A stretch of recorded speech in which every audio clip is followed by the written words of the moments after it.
used to carry children every morning, every afternoon, the same roads, the same stops.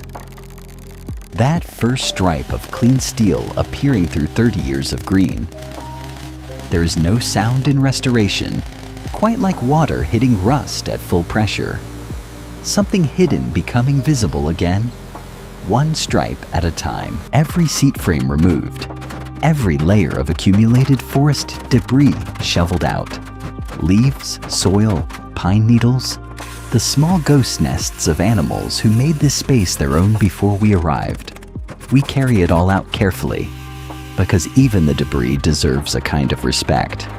This was someone's shelter once, even if that someone had 4 legs and no concept of luxury.